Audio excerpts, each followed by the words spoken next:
All right, what's going on, everyone? I have a video for y'all today going over all the parts that I've acquired for my engine.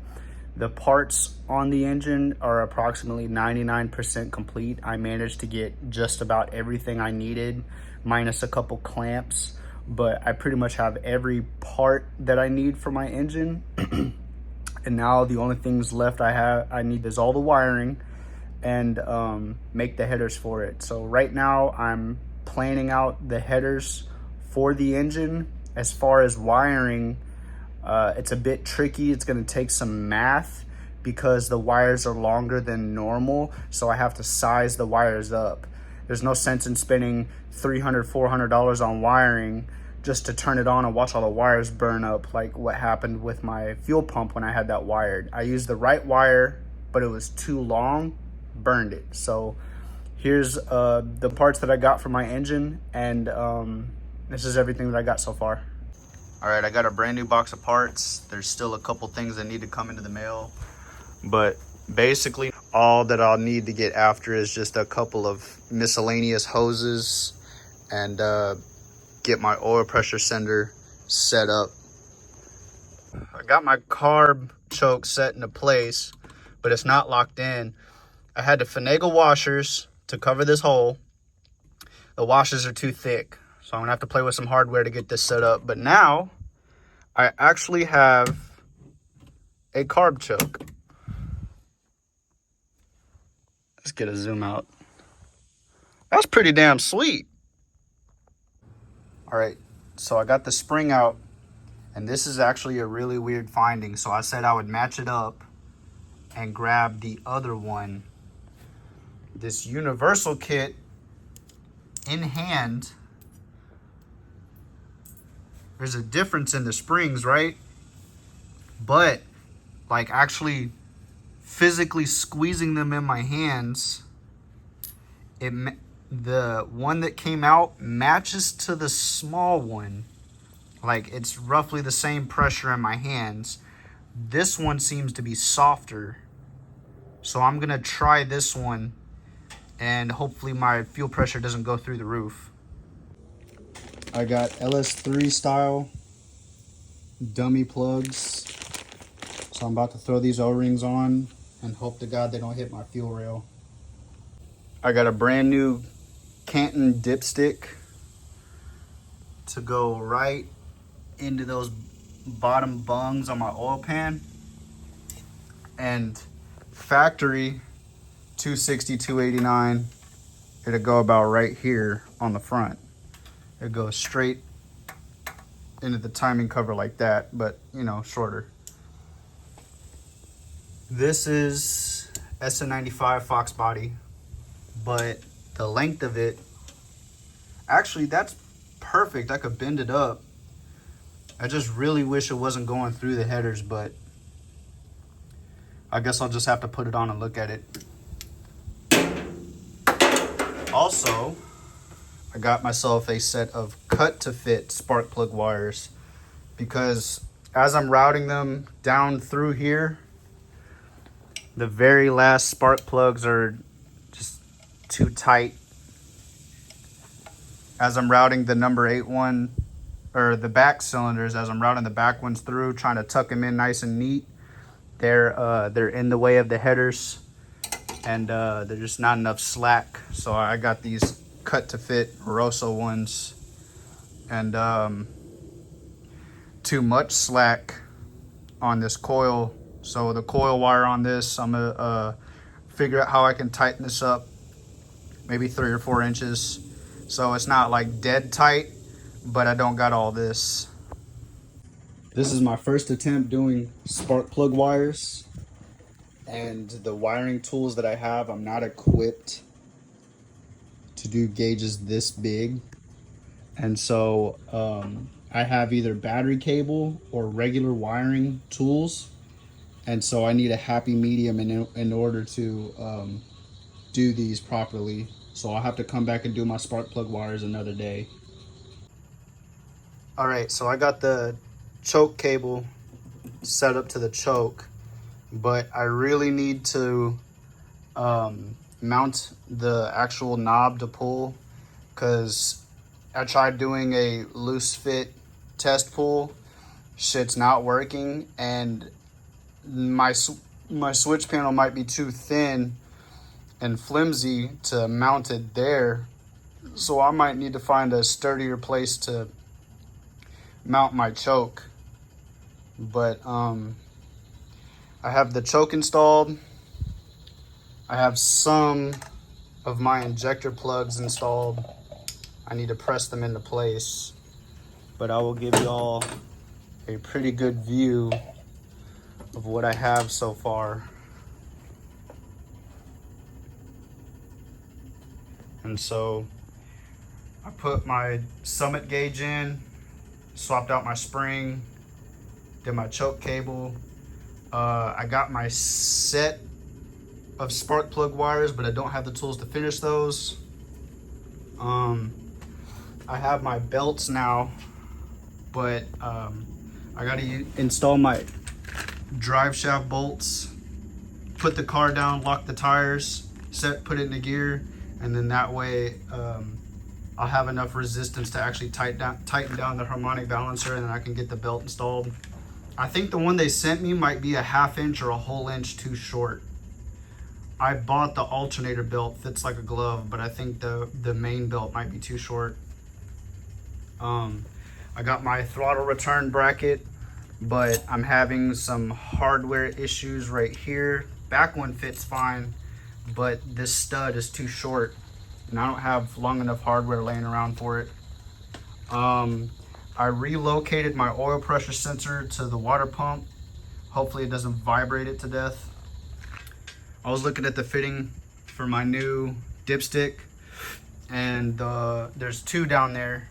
There's a small one and a big one. I don't have the Allen wrench for a big one. I think that might be like a 1/2 inch or something. I don't have an Allen wrench that big laying around. I need to pull the stock dipstick and plug it. And then I need to plug this one on the front as well. So I need to plug those two. All the miscellaneous stuff I got left is like this thermostat, the water pump hose, my PCV. I want to try to jam a catch can right here. Hopefully it can fit. So a catch can right there. I need a line for my vacuum advance.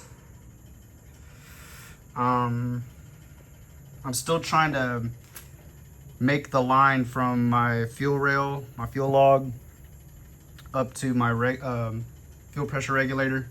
I think I bought some cheap ass hose, and it's a pain in the ass putting the AN fittings onto it. I got one side on because coming out of the package it was already done, so it just went right on, but the other side is giving me a headache. So I'll have to get that sorted out. I think I either bought a really shitty fitting or I bought really shitty hose. The problem is I brought a Fragola fitting, a regular AN, real nice shit, just your basic fitting that you can buy, goes into this hose like a fucking glove. This oddball is a major pain in the ass. Every time I try to install it, it makes the hose want to collapse on itself, and I can't get it to fit in there. But it is like a niche pipe fitting to fit this fucking fuel rail. So as we're going from pipe fitting to AN hose, I need this specifically, but I think this might be a cheap piece of shit. All right, so I got some more parts loaded up in my ice bag, and I just got here, and now I'm about to start fitting them to my engine. But from the last point, I got another shipment of small odds and ends from Summit, and I'm about to start tightening everything up. The only thing I'm still missing is the crimp tool for the spark plug wires. All right, so far I redid the line from the regulator to the carb. So now that I did an adapter fitting and a 45, and then this nylon line that I used is the same as my fuel line, so everything matches, and it was just a lot easier to work with. I connected my vacuum advance to the carb, and I had some extra line left over, so now I have a boost reference to the regulator that'll it'll 1-to-1 my fuel pressure as I get more pressure in the air intake. So in the future, whenever I change this, modify it, and be able to use my air box in the front going straight to the carb, if I see any boost at all, the fuel pressure regulator will adjust as so. I got some caps to block off everything, so I changed my valve cover cap, and I got a breather so that way I wouldn't have to plumb this to the carb and deal with all that, deal with the catch can. I just got this right here. I got a hold of a 64, 65, 66, 289, 260 style hose for the water neck to thermostat, or thermostat to water pump. But from what I read, I have to cut this down to size, and the graphic rubs off real easy, so I need to be very careful with this. But I have this as well. I also got my oil pressure sensor plumbed, so it's plumbed, and now I just got to wire it. I pulled my cylinder head out of storage. This is a Victor Jr. with the 60cc chamber bare, and I've been taking some port length measurements and writing them down, and I've been sketching out some stuff for how I want to make my headers, writing down all my measurements and everything, and also sketching up some stuff to make an intake. And so now that I have the measurements on this, I feel comfortable actually going ahead and making my headers. And then eventually, once I buy some dummy carbs, I can make the intake as well. But measuring the heads for my headers and intake, specifically the headers, I feel a lot more comfortable instead of just guessing. And so that way I can get a more accurate shot at hitting the power band that I want, instead of just kind of putting something together, missing, and then going through all the trouble and all the money just to make them, and they don't do what I want them to do. And if you have the opportunity, definitely measure your heads, clean them off or have new ones, and make sure you measure them before you make any headers. All right, that's gonna wrap it up for today's video. I'm going to get the welding stuff next. It's good that with the list of things I have to do, I'm able to switch up the order in which I do them. So I knocked out the parts first. Next is going to be welding, because if I tackle the wiring first, there's a chance that I might have to remake stuff after I progress forward, and I don't want to have to remake anything, because then that's wasting money and time. And so trying to plan as I go, I just tackle one thing at a time. There's an intake that I thought up that I would really like to make, but I have to get the carburetors for it, and I already know what I want to do for the exhaust. But with all of this time so far, I've been able to take more and more measurements and write them down. And so now I'm getting more of an idea of what I want, of what I need to build my headers and my full exhaust, because before I just had a basic measurement, and now I know which pieces to buy to save the most money as I go, so that I'm not having to buy extra and then not need it. So next on the list is going to be exhaust, and next time I see y'all, I will at least have the set of headers made, possibly the full exhaust. But until next time.